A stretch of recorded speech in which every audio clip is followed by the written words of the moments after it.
So this next session is the really interesting and the best part of today's session, and that is where we get to have a bit of a conversation with some past award recipients. So I've got four panellists that are going to join me in a moment. So I'll introduce them and we'll have a bit of a conversation. And the conversation is really going to focus on, applying for the award, what has the award meant to them, and get them to tell us a little bit about their teaching as well. So what I'll do now is introduce our panellists and then we'll start the conversation. So the first panellist I want to introduce is Zala Volcic. So Zala, if you'd like to come and join us up on the stage. So Zala Volcic is an associate professor in the School of Media, Film and Journalism and the Director of Teaching Innovation within the Faculty of Arts at Monash University. In 2023, she was awarded the Australian University Teacher of the Year Award. So please welcome Zala. Next, I'll have someone from our own institution of RMIT. So Ling Mei Cong, so please come up on stage. So Ling is an Associate Professor and the Deputy Dean Learning and Teaching at RMIT's Graduate School of Business and Law. She was awarded the AAUT Citation for Outstanding Contributions to Student Learning in 2022. So thank you for joining us. Please welcome Ling. We'll have another panellist from RMIT. So we've got Brianna Chesser. So Brianna is an Associate Professor in Criminology and Justice in RMIT School of Global, Urban and Social Studies. She was awarded a AAUT Citation for Outstanding Contributions to Student Learning in 2022. So thank you for joining us. And the final panellist we have is Michelle Reuters, that's right. Thank you, Michelle. And she is a professor and an Associate Dean of Criminology and the Justice System within RMIT School of Global, Urban and Social Studies. And she leads the Bridge of Hope Innocence Initiative, which was awarded an award for programs that enhance the learning. So thank you very much. So the first thing I'm going to ask you is get you to tell me or tell us a little bit about yourselves, what you teach and where do you teach it, and how long you've been teaching for. So I'm going to start with you, Zala. Yep. Yeah. First, big thanks for hosting us and for making possible for this conversation as well. So important at this particular moment. I come from Monash University. I teach in the Faculty of Arts. In the School of Media, Journalism and Film Studies. For the last 6 years I'm there, but for the last 2 decades I have been teaching different universities in Europe, in Slovenia where I come from, Switzerland and then United States of America. Teaching is for me a core identity. That's where I live. I feel completely re-energized. I think my commitment to teaching comes from coming from former Yugoslavia, growing up there, where as a young woman I was witnessing wars and media propaganda and how media have been used for particular purposes by different nationalistic leaders. And that drove me to study media, but also to look at the role that media have in crafting communities. And so I have been teaching mostly media challenges, but I'm focusing on gender, the role of nationalism, media propaganda, and international media. So that's, yeah. And what levels are you teaching at Monash? I am teaching first-year units. I think they're crucial. They lie at the heart of our students' experiences. I teach this semester a large unit called Media Challenges. Very passionate about it. We offer 13 weeks of wonderful, engaging themes, but I also mentor master and PhD students And we do a lot of collaborations within arts faculty, where I do give guest lectures in different units as well. And I do, I am committed to education, liberal arts education. That's where I come from. So it's arts and humanities, and kind of providing, that broad education to our students that is in a way very intentionally intimate, I would say, and beneficially broad. And that's why within Monash and arts faculty, we are really trying to have a lot of teaching collaborations. Yep. One last question before I move to Ling, and that is, when you say you teach large first year, how big is large? My media challenges has roughly 450 students. Yeah. Okay. Yeah, but wonderful teaching team of us, younger colleagues, and but across the school, our first year units are considered to be the most important ones. So a lot of focus has been really on helping our students and supporting them with a lot of care, compassion, and focus with different initiatives. Yep. Thank you. Thanks. Okay, over to you, Ling. Again, I'll repeat the question. Tell us a little bit about yourself, what you teach and where, and how long you've been teaching for. Thank you, Ange. So, Ling Mei Cong, proudly from RMIT. So I'm from College of Business Law, and I teach accounting to MBA and executive MBA students. I know some colleagues from other universities also in the accounting discipline. So I worked in WA, Western Australia, at Curtin University for about 10 years, I think, altogether, including when I was doing some sessional job and a PhD, and then I moved to RMIT. Yeah, so I think originally I started it as an international student. I think that probably helped me when I'm in the classroom emphasize, what students might feel.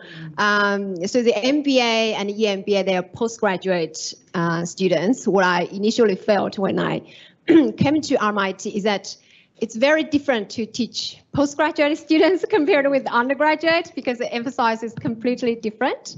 Yeah, so I think really grateful to be here and have the opportunity to talk to everyone. Thank you. Excellent. And over to Brianna. Hi everyone, I am Brianna. I'm from Criminology and Justice at RMIT. My journey to teaching, I just want to go back a little bit further. So I started school when I was quite young, at 2.5, and my mum's actually a teacher. So I feel like I've always been surrounded by wonderful teachers. Every toy that I ever played with had an educational element to it. I didn't know it at the time, but I was being educated from the moment I arrived. That really had me kind of focus in on the educational experience, and I'm kind of lucky, I think, to have been exposed to a lot of educational experiences. I'm a clinical forensic psychologist and criminal lawyer by trade. And I think having those practical streams has really enabled me to become the type of teacher that I always admired. And it was the type of teacher that could exemplify learning in an applied sense. And that's really been my focus here at RMIT. I teach in the undergraduate criminology and justice stream. I'm the program manager for criminology and psychology. I also do a little bit of teaching over in the Masters of Clinical Psychology over in your STEM land there, Ange. But predominantly that's my focus, is really about applied learning and really pushing for graduates that are going to be able to be useful global citizens in the workplaces that we're preparing them for. Excellent. And Michelle is my boss, so. And over to Michelle. Thanks, Ange. Same questions? Yeah, same questions. Mine's a bit shorter. I came into teaching in universities quite accidentally. I was a lawyer, and then I started doing a Masters of Law at Monash University. And I met someone who's left the room. I have a photocopier, and she offered me part-time, sessional work at RMIT about 30 years ago, and I took it and haven't. Thank you. Have not. Thank you. And have kind of been here ever since. So I was a sessional for a long, long time. My journey has been a Stephen Bradbury journey to where I am. But once my first time in front of a classroom, I realised I really love teaching, and that's why I kept going. So I guess the impetus for this this award, which is a team award, is that we had an opportunity to create an experience for students that brought together kind of the practical things we needed them to know about the workplace, and bring that together in a way that they understood the theories that they've been learning and the concepts they've been learning, and it just came together in a really brilliant way. And a lot of that is, I'm just going to hand over to the team. We're a multidisciplinary team, and I think that's made a great deal of difference. So collectively, people have experience in law, psychology, education, and forensic science, and that kind of breadth has really, supported us developing this as I guess, a teaching idea and a teaching innovation. Thank you. So thanks for telling us a little bit about what inspired you to enter into the teaching journey, a little bit about your teaching. Now, each of you have got an award, some the university's Teacher of the Year award, some Citation, some Program award. I want to ask you now, what makes you, one of the reasons why you got the award, what makes your teaching innovative and unique, and what sort of impact do you think it's had? Who would like to start? I'm not going to go back with Zala. She started first last time. Who would like to start? I can go if you want. Okay, you go, Michelle. Well, we're innovative in that. So we run an Innocence Project, which is still a fairly novel concept in Australia. It's very big in America, but there's still only a handful in Australia. Ours is unique and it's innovative because it's an actual workplace for students. So it's opportunity for students to experience very much an immersive workplace. And it just translates so beautifully, as we know, into the employment skills that they need and the life skills that they need for future work. A few of them have not left and have just become part of the team. So clearly there's that quality about it.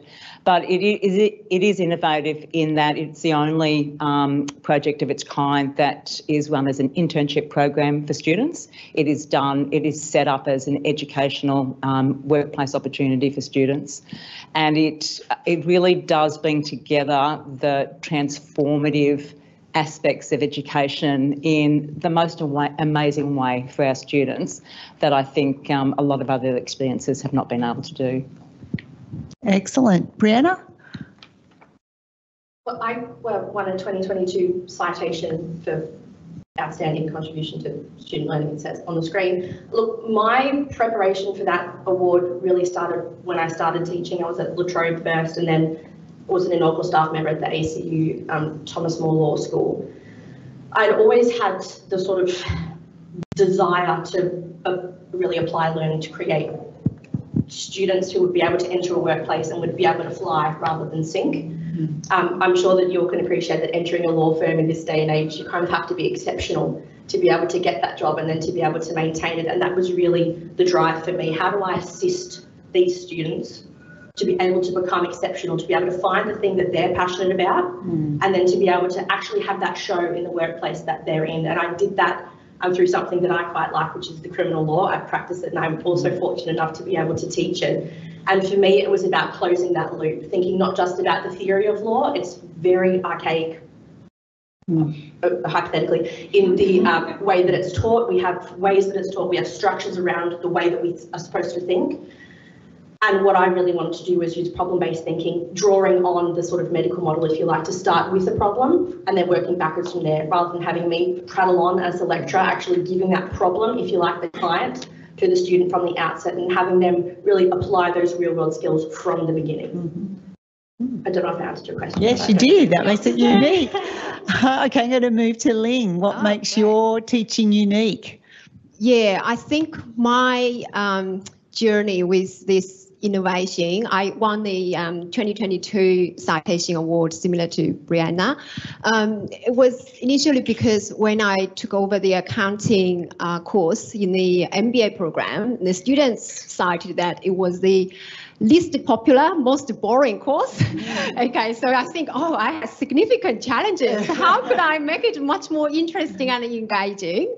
I don't know whether, accounting colleagues emphasize, because compared with marketing or design thinking, you really have to put something into it. That's where I thought, okay, how about to listen to the student feedback and really think about, outside the box, and also adding something really valuable for their future career. I think that's where I started to introduce this experiential role play into the financial analytics course. I think students really enjoyed it. So I'm so glad.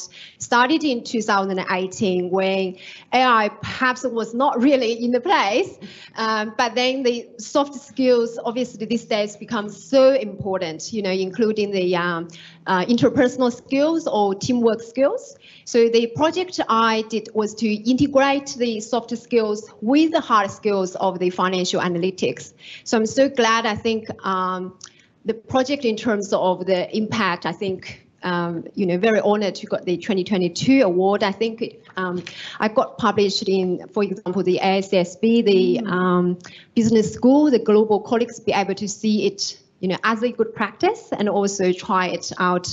Maybe think the important that soft skills will be on the agenda and also integrate into the curriculum. And then, the other thing I think the impact is that I've been invited to forums like Tengiling or Ask Light. So I think this experiential learning is very important in these days, resilient to academic misconduct and also for the future trends in terms of employability. Thank you. Who would have thought you could make accounting interesting and exciting? In fact, even in these today's award ceremony, there was quite a few people that actually got awards for accounting. So I think accounting is the new up-and-coming innovative discipline. We've got to watch out for all the accountants. I thought that was a dying discipline that was all going to be taken over by AI, but not with all these great inspirational teachers we have in accounting. All right, over to you, Zala. What makes your teaching innovative and unique? Yeah, thank you so much for the question. And I'll say, wow, what a moment to be teaching media and media studies and working and researching within that space today. So I think what drives me is my research and my desire to learn. And then my commitment to intrigue my students. And by that, I mean to create spaces for all of us to come together and address really crucial questions about media and how to understand the media and current situation, and then how to create and produce media. I very early on tried to kind of create a particular philosophical teaching philosophy that I call compassionate pedagogy. And three concepts are extremely important for me within it. And the first one is care. So that I invite the students to care for each other, that we care as colleagues for each other. And with that we really come together with a huge responsibility that we all have as educators. I have learned that the students are willing to do really hard work if I'm there for them and with them throughout the process. They come, they read, they create, they're engaged, they participate, and then they go out there into the world and make these amazing changes. And so the relationships is the second notion. So building relationships with, again, the students, but among them as well, right? So the classroom becomes this very creative and sacred and magical space that the students hardly wait to come. Again, it's my responsibility to make it this way. And so it really focuses on, care, relationship, and then the compassionate way of being in the world. And the students, they feel, right, when we are there for them, with them, to explore, again, sometimes extremely difficult topics as well. But then practically what we have done, so I run a Bachelor of Media Communications at Monash University that now has over 1,000 students. And with that philosophy of compassionate pedagogy, we created 15 new units where we teach students from more historically and theoretically units to creative in the second and third year. And we especially focus on in-class experience, but then extracurriculum experiences where we have very specifically, for example, implemented new initiatives called media industry events every week, where we are there together and we are working together with filmmakers, journalists globally, right? Then we created specific peer support groups within the degree itself. We publish with our students, we make podcasts with our students. So it's that kind of work happening in the classroom, and then again, outside the classroom. The basis is really a dialogue, right? And again, the very, very caring relationship among us and our students, so that we see our students these 3-4 years when they're with us intellectually grow. So not only we know their names, but we see their projects, we encourage them, we feel with them. And I think that has been, wonderful, because the teaching team in the degree, it's 9 amazing students, teaching assistants and colleagues, and they're doing, the wonderful work.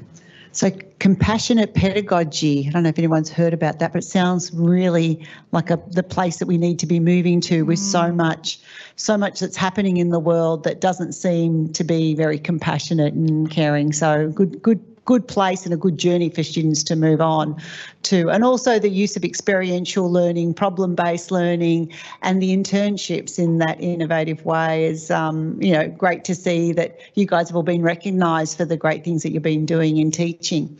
Now, as you're all academics, not only do you have to teach, but you have to be, publishing and doing research. And how do you stay inspired and motivated to your teaching when you've been pushed into, we know research is highly valued and recognised? How do you stay focused on your teaching, and what inspires you to continue to maintain that high standard and high quality of teaching? Brianna, can we start with you? Look, for me, it's a really easy response in that I really love teaching. Teaching is my favourite part about all of the things that I do, being able to watch that aha moment in a student's eyes as they finally get the thing you've been talking about for the last 12 weeks. It's because I'm also able to teach in the areas that I practice. I've really been able to align everything that I love into this sort of teaching journey. I really view my practice as an opportunity to stay current for the teaching, so that I know what it is that I'm talking about. I'm not some crusty academic talking about something that they knew only about in theory. These are experiences that I've lived that I'm then able to contextualise for that student. So I think the short answer is we make it work because we love it. I've never been apologetic about teaching, and I don't think I should stop. Ling, what about you? Yeah, I think the passion is absolutely really important. I think I did take over some leadership role. So in terms of I'm doing the deputy dean learning and teaching, but I'm still teaching in the classroom because I love it. I feel it's very important. I'm still in the classroom, I'm still with students. For me, I think the reason I love teaching is because I think really great to see students learn and grow and flourish. I think that's the most important thing. When they come to the university, that's what they want. You don't want them to feel, bored or doubt, that's their university experience. I'm really inspired, I think, in the Kobe experiential learning. There's one quote in it, in the preface. It says, learning is a process of entering into the pleasure. No pleasure, no learning, and no learning, no pleasure. So I think if I'm looking at, if I want to do something, I want to really do it well for the students. And if they are able to find the joy in the learning, not just to find it's a burden, just do the assessments, I think that's very important and they get value from it. Yeah, thank you. All right. And Zala, what about you? Yeah, I mean, for me, what also drives me is, it's my work, the research, my writing, that then I love also to share with students and then build on it. I love the classroom. I just transform. I'm in the classroom and I see these young people, and it's this huge responsibility that we have, standing in front of them and guiding them and supporting them and opening the world to them, and connecting to the world. I mean, it's the number one mission second, that I feel so privileged, to have. So as a scholar, as an academic, first mission, yes, classroom. And that's why I love first year units, and then to see them grow in the second and third year, and then to stay in touch with them, they go out there. And, I remember I was very lucky to have amazing mentors myself as a student. And I every day go in, remembering what a work they did with me, and what they have taught me, the conversations I had with them. And I try to model that, for my students, because it's hard to be growing up. And it's hard, so to be really there for each other in these small gestures as well, right? One thing is formally and visibly, right? But then the second layer, which I think is so important, is this informal, emotional work that we all do, and that it's very hard to quantify and systematically, provide evidence in a way as well, right? And that's where I think that's what I love to do. Yeah. So obviously there's a clear love for teaching, your passion for it comes out of it, and watching students grow. They're all sort of three key things that are coming out. Michelle, what inspires you to continue teaching? Not just continue teaching, but to do really well and excel in it. I think we're really lucky. So those not, I probably didn't explain well the first time. So what the Innocence Project does is investigate wrongful convictions. Michelle, I'm just checking people can hear at the back. Yeah, sorry. So what the Innocence Initiative does is, I'm so used to having a loud voice that everyone can hear me at the back. Is that students investigate wrongful convictions. They unpack, they get all the cases from lawyers, they tear it to pieces, and they look for evidence that's been overlooked, and they look for the tiny scrap of information that might actually lead to someone being exonerated. And you can see, because they often get to hear sometimes directly from people who've been affected. We had a guest speaker, a young man who's certainly wrongfully convicted. He came out of jail after 13 years of being convicted of murder. Despite the fact that the person actually did do it was on the media saying that it was me, and watching him pick up his life, he's incredibly inspirational. And I was watching a group of students watch him talk, and I just can't describe the impact that he had and the permanent impact he's going to have on their lives. So working in this space is just, it's been I think a godsend for all of us who are working with us, because it's opened up, it's just kind of that brings teaching, research, engagement all into one place, and that's where we practice. So all of our research now is springboarding off that, and it's even broader than wrongful convictions in the wider justice space. So it's accommodated a lot. And it's such an iterative process. So as we get new students through, they absolutely passionate. And as I said, we've got the students who just never left. And we get this community of alumni that just keep growing the project and expanding those avenues of investigation, whether it's to move a case along or to move research. We're trying to lobby for change at the moment in New South Wales, and the students are joining us in the action. So there's a lot of that advocacy as well.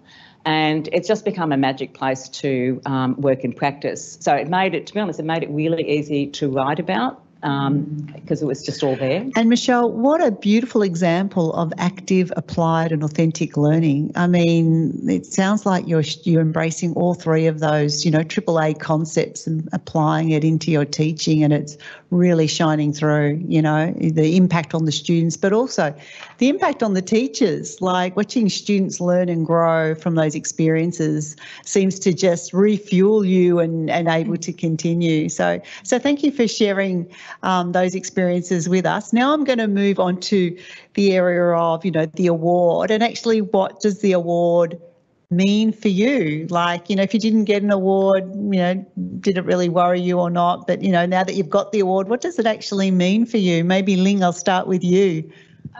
Yeah, I got it last year, so applied in 2022. I think the result came out in last year. I think it was my first national award. It definitely meant a lot.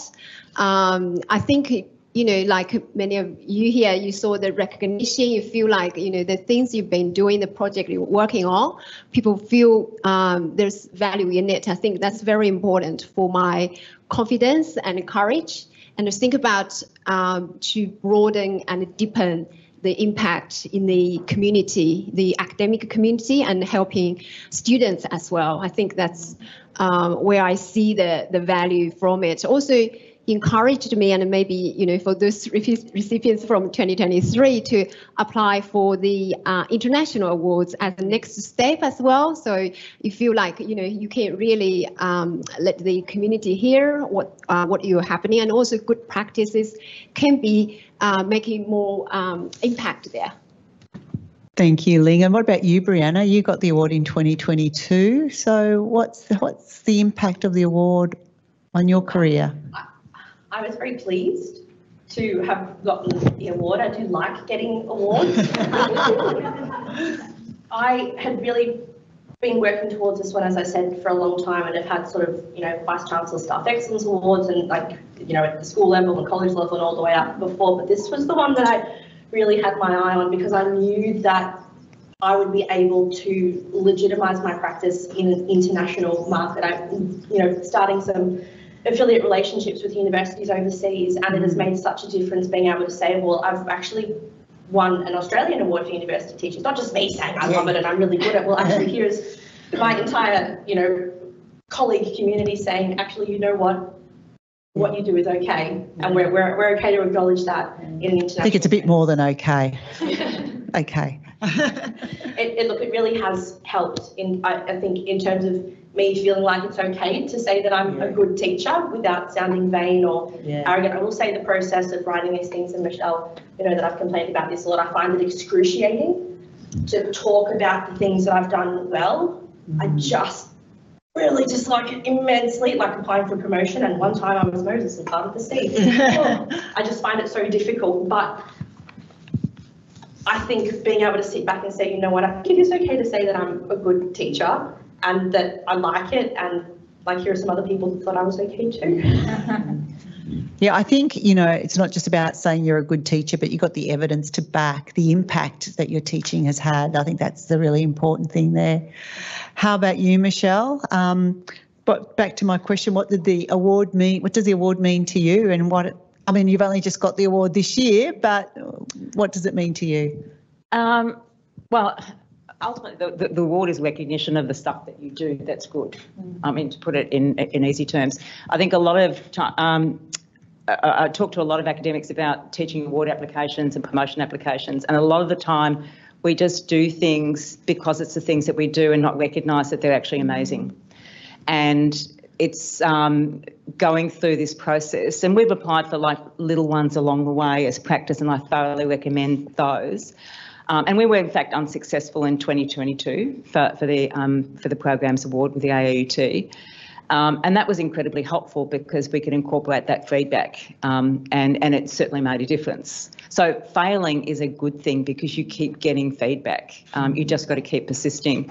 So once again, I knew we had something. I knew we were doing something that was great, but sometimes just writing it down makes you realise that it's actually real, that it is something, and having people recognise that in any form is. Well, it's more than just what you deserve. It's giving the thing that you do due recognition. It's not necessarily about you. It's the thing that you've produced, the consequences, the impact that you have, and making sure that that's recognised. And that's, I think, what you get out of an award process. Great, and you touched on, you know, failure is the pathway to success. So sometimes, you know, you fail, but you learn from that, and the persistence part is really important as well. So well done on not giving up after the failure the first time, and persisting and taking on that feedback and improving your application. Over to you, Zala. Yeah. So Zala, you got the award this year. So what does it mean to you? It's very fair. So I'll just be building on what you three so beautifully said. And also for me, it's a beautiful acknowledgement of education teaching that we do, all of us, you know, my BMC colleagues and my MFJ colleagues and arts faculty and Monash, you know, it's really an acknowledgement of all, because we teach, yes, but we do so much more. Again, we mentor and we care and we give and we are compassionate with our students, right? And that's so much, so to get acknowledgement for that, I think it also opens even more spaces to continue discussions about the importance of teaching and, on the level of the school, faculty, university, and larger community, right? Why it matters, that we do what we do.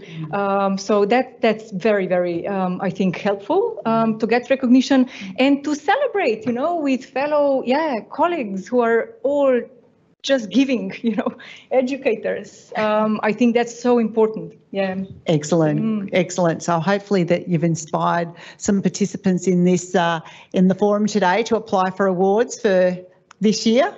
So being recognised for your 2024 teaching efforts. Okay, I want to move over onto the awards nomination process. And I wanted to get a sense of, what was the awards nomination process like for each of you? So you're applying for, we already heard from Brianna saying she doesn't like to talk about herself or her teaching. What challenges did you face and how did you overcome the challenges? And then I'll circle back and ask you what advice you'll give to the audience in here or people that are thinking of applying for award. So maybe starting with you, Michelle, this time. So what was the award process like itself? You sort of touched on this in that you've drafted it in last year and then you reapplied, or the year before and then reapplied, but what was the process like? It was definitely a project in development. So we started small, so we always had something to build on and improve and incorporate feedback. So as Brianna said, it's a process like none other. And, it's the headspace that you're in. But because you've done these other versions and I'm probably skipping ahead to the next question, Ange, like the more versions, the more comments you get, the more you can be objective about the feedback you get and accept it as objective feedback. That's what the process was like for us. Yeah. Excellent.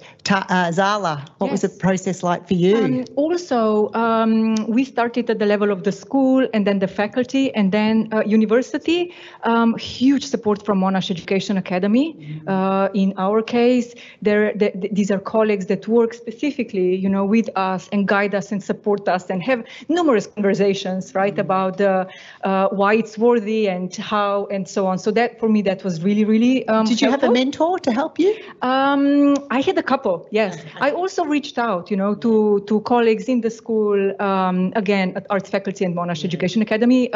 So these processes are, really wonderful and they really help. And again, I think it's so important to point out they build new ways, right, of being an academic and teacher and really opening the spaces within universities as well, how education matters and how teaching matters. And what we do is fantastic and people have to know it, Did you have any challenges along the way? Not really. I was learning, how to write an application, got a lot of support, was determined, I think it is always time, right? And then gathering evidence as well, and reaching internationally for the support letters. And there were a couple of colleagues internationally that wrote that, they employed compassionate pedagogy approach. So that just to kind of think in terms of time preparation, but it's so worth it. It's really, Okay, Ling, what about you? Yeah, I think similar to Zala and Michelle, I also started from school, college, and university. So before I applied for AAUT, I won a University RMIT Citation Award. And I know within that it was already very competitive. But I think the great thing is that the criteria for RMIT Award align very well with AAUT. And I found that very helpful to build the narrative from there. I did rewrite quite significantly when I from the university application to the AAUT, because, criteria, look closely at the criteria. But I think in terms of the application process, got, enormous support and help from Anne's team, from college, and I got to fabulous mentors as well. So those at RMIT, Professor Cass Douglas and Claire Macon, who used to be my boss in the college, they really helped to review my draft. I think those things really help. And also, I think the award application helps you to reflect as well. So that's a good time when you think, oh, okay, what did I exactly do? What kind of evidence might be there? And then once you there's this mindset of having the evidence and also the impact. How do you demonstrate your impact? I think that's been really helpful, because last year I did apply for an international award, which again is very competitive, the QS Wharton Award. So I was very lucky to got the gold medal in the immersive experiential learning, and be able to beat, these world-class universities of INSEAD, National University, or the US, European. So I think that process really help you to build the confidence. I think that's very important. And so you said, you talk about what you did and the impact it's had, but I think another important part of the story is, why did you do what you did? So there's that why. If you don't sell the people on the why, they're probably not going to listen to the what and the impact. But I think the why is really important too, which you would have had to put in your application. Brianna, what was the process like for you? Look, because I had the sort of trajectory of applying for, the gradated awards at 3 different universities, by the time I got to you, Michelle, I was a little bit weary and having to start again. I am a little bit non-compliant, I think, with being able to articulate what it is that I've done, and Michelle really had to whip me into shape in terms of presenting it in a way that was going to be able to be understood in terms of the impact. I really had to think about the language that I was using, the way that I was articulating it, and then really drawing out what impact could look like for me in law school, and why it would be useful.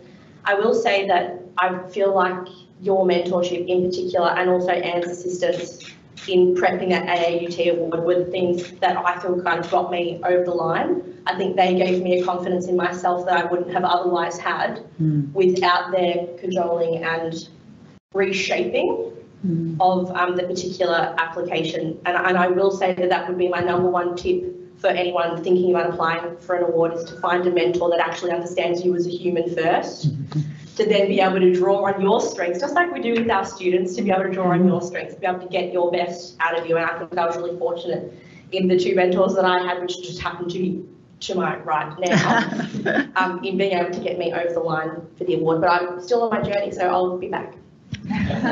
Excellent. So you already started to address the final question before I open it up to the audience. So I'll move back to Zala. Zala, what advice would you give any new person that's thinking about applying for an award? That it's so worth it, and it's important that we let our voices out there, and share what we have been doing. I think focusing on the narrative is very important, so that we craft a kind of a coherent one. For me, it was really helpful to focus on particular, theoretical notions, community relationships, care, right? And through that's what I was doing, right? The last 6 years at Monash is really implementing specific initiatives that the students responded to, right? I think really taking the time then to also reach to your reviewers and for letters of the support. I think being really using imagination, being very imaginative. I think the guidelines are so wonderful, and the AAUT's archives as well. But in my case, Monash Education Academy was so wonderful, saying it's you, who you are. Bring in visuals and voices that you want to do, craft and write the way that you want to, because it's about you, right? And so I really appreciated that, and I felt very liberated, very creative, and just show it. So, but while very, very much addressing the selection criteria and paying attention to so use visuals. I would suggest that. I was very late with the video at the end, so I was manically running around, filming. So just have in mind, that it's a beautiful, slow yet long process, but it takes time. That's maybe for now everything. Have I asked Michelle, what's your advice? I've already mentioned that flying. Don't necessarily fail. And once again, feedback from the university level through Anne and the college was really helpful. Getting lots of people to look at it. The narrative, your story, it's the same as any promotion application. There has to be a story. It's got to be your journey. And it's not just 4 sections of criteria. There's something that's linking them all. And if you get that right, I think most of your problem is already solved. The idea of collecting evidence, start recognising everything as evidence and recognising everything as evidence and saving it. But also recognising what is impact is probably the hardest thing to do. And impact is anything that has changed anything in any direction, and just being able to label that and providing evidence of that is really important as well. Excellent. I'm going to throw it over to the audience to see if they've got any questions for our panellists. My name is Ying. I'm from the College of Business and Law as Senior Learning and Teaching Specialist. Thank you so much for taking time sharing your wonderful experiences and insights. Now, just following on from what Michelle had just shared about the impact, my question is in relation to specifically the impact that you show about what you've done going beyond the institutional level. So what sort of evidence you've used to show what you've done in the course or program has produced or has demonstrated the impact beyond, I guess, university or academic academic community? Well, mine was pretty easy because we had a lot of media attention. So there you are, it's all there. So there was a lot of that, but there was also because we were collaborating with international universities, and we had impact beyond the university by influencing the creation of other innocence projects in Australia, for example, their planning. So that was pretty easy to evidence because of the scale of the project that we're involved in. Yeah. And Lynn? Yeah, I think, that could be the challenge, I think, when the people, put in their application, because I know among all the applications, everyone has got outstanding teaching scores as the evidence. So how are you able to stand out, compared with others? So I think that's ask a very meaningful question. How do you demonstrate your impact and not just limited to your institution? I think a lot of times think about a variety of evidence, not just only about student feedback. I think, from the industry, from the education experts, from the scholarship of learning and teaching, if you are able to publish. So for me, I presented at, for example, 1080 Forum, Ask Light. So that's all beyond my institution. And also it's, much broader than only just your own discipline. So that's quite important. And also you think about how are you able to kind of showcase or tell your story to the peer colleagues at the international, that level as well. I think the AACSB, because for me, it is a global level. I think you try to think about, I think when you, if you want to apply for the award, if you aiming at, national level or international level, you think about what kind of impact you want to make along the way. I think that's quite important. And try to have those opportunities at forums, at conferences, try to publish, and also the practices from other institutions. If you really have good practice, I think there would be influence there as well. I think those things can all help you. And also the comments from education experts, those can be very valuable adding to your evidence as well. Yeah. Christine Phillips, I'm from the Architecture and Urban Design School.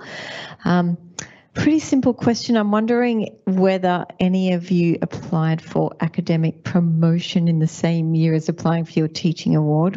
I'm about to embark on that process, and listening to your stories about how arduous the task of applying for these national teaching awards is and how realistic is it to do that in the same year? I applied for promotion in the same year that I applied for this award, didn't get it, got the promotion the year after.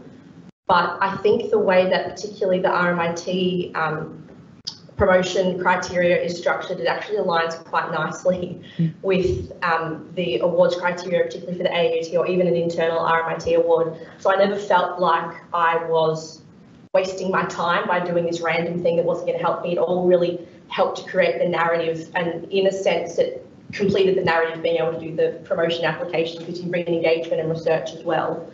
I would say my best wishes to you doing it all at the same time because it is an enormous undertaking, most definitely. I think coming out the other side of it now, I'm able to say that I was able to grow through that process. Sometimes being dragged through the process by my learned colleagues, not very pleased about it, but it is a worthwhile endeavour. And now actually out on the other side, being able to articulate what I did, why I did it, and what impact it had in 25 words or less in an elevator pitch is a pretty useful skill to be able to have in terms of your self-actualisation. Sorry for listening again now, Chair. I think, Zala, did you want to say something? Yeah, just for me, what it really worked is because I'm a director of the degree, so we are going through a degree review, and my narrative helps me now, to just showcase the degree itself, and then argue, for more support for the degree, more teaching assistants, and good educators. So that's also, I think, so helpful to kind of think also for the larger good, that serves our students and our teaching mission and purpose and future. Yeah. Tim Fawn's Monash Education Academy. Quick one for Zala, because you said there were 3 pillars to compassionate pedagogy and I only caught 2 of them: care, relationships and? Community. Perfect, thanks. Yeah, sorry. All right, can you please put your hands together for these fabulous educators? Michelle, Brianna, Lynn and Zala, thank you so much for your time. It was a pleasure having a conversation with you, and I'm hoping the audience took a lot away from just the hour, 45-minute conversation that we had. Thank you very much. Thanks, everybody.